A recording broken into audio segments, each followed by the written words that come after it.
Hello and welcome to Geordie Geek, Geordie Geek's latest sneaker review. And what have we got for you this week? Well, it is the Nike Vapormax, just dropped this week.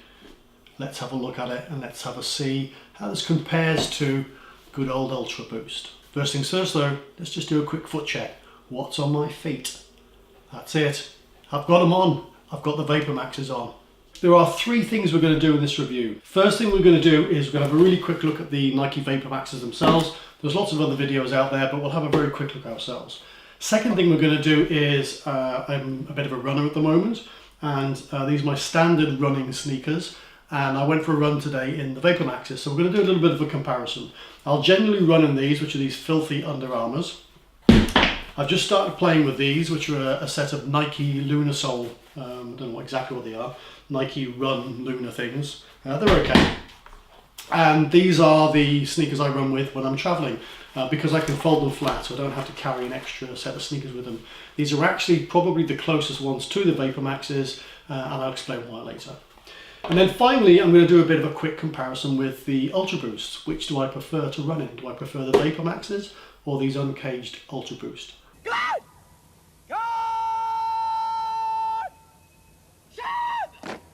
Ding dong. Nike Vapormax in the platinum colorway. Absolutely gorgeous. Absolutely gorgeous. Okay, now we've seen the sneaker, let's have a very quick montage.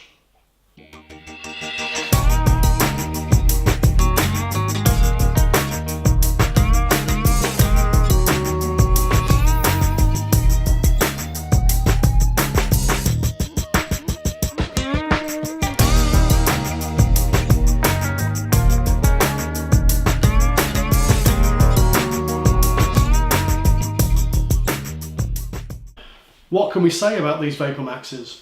Well, there's three things to really remember with the Vapormax. The first one is, it is a Flyknit upper.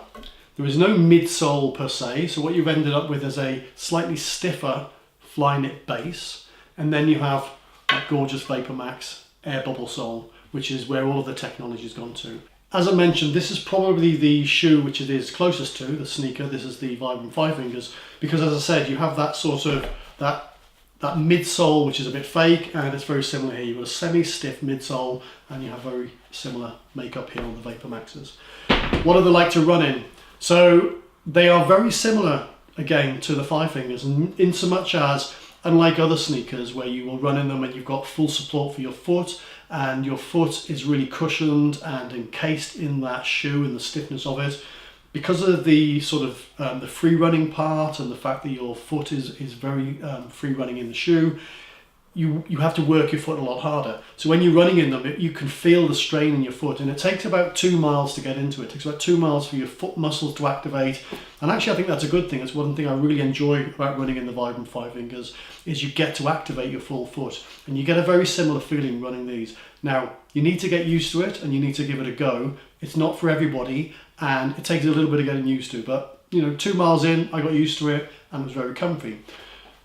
When I was running though, I found some issues with the sole.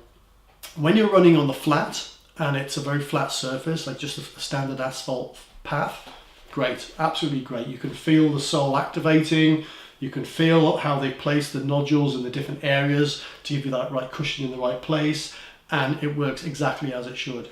When the path isn't quite so even though and quite so uniform, you can feel these gaps and you can feel what's going on in the sole. And that's not amazing, to be honest. Unlike the Vibram Five Fingers, which is a totally flat sole because you're right in contact with the pavement, this one isn't. So I'm sure the Nike running track is very, very flat and asphalty and very easy to run on. When it's not like that, they can be a bit of a problem.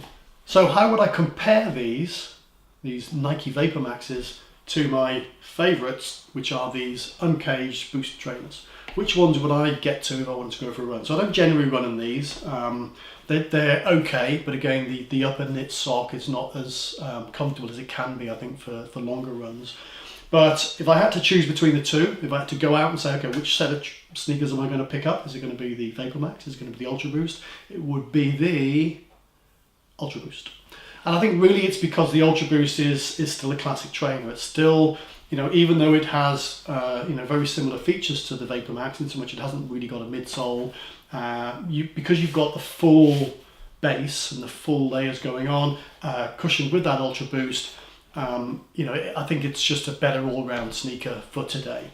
What I will say though is they run very, very differently. This is a very comfy run, but it's not amazing. But the Vapormax is an amazing run. It's you feel those air bubbles when it's right, when you're on the flat, when you're on that path, and you feel these bubbles activating and you feel yourself running, it really makes a difference. My own personal opinion is I would say these are an innovative sneaker, and they are probably the first customer release iteration of that sneaker. I think there's more to come. If you remember, the Air Maxes back in the day when they first released, they didn't quite get it right. The bubbles weren't quite right, and it took some time to get it, exactly as it should be for a consumer product. This is an innovative product. It's brand new in the market. It's got a sole like no other. They're really pushing the boundaries on this. There will be further iterations to come where they fix some of the problems with the base, where this midsole gets a little bit stiffer. Then I think this is really going to be a sneaker to really reckon with. But if I had to choose between the two today, I'm going to go for the Ultraboost. That's the one I'm going to go for. Let's have a quick look at the Vapormax on the foot though.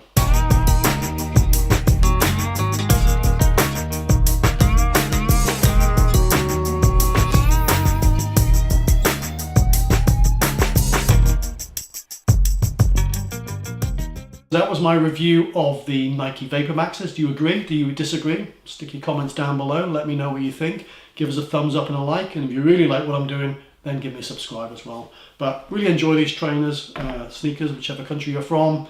Really recommend them. Not quite over the Ultraboost, but they're close and they're really good to wear. That's Geordie Geek, over and out.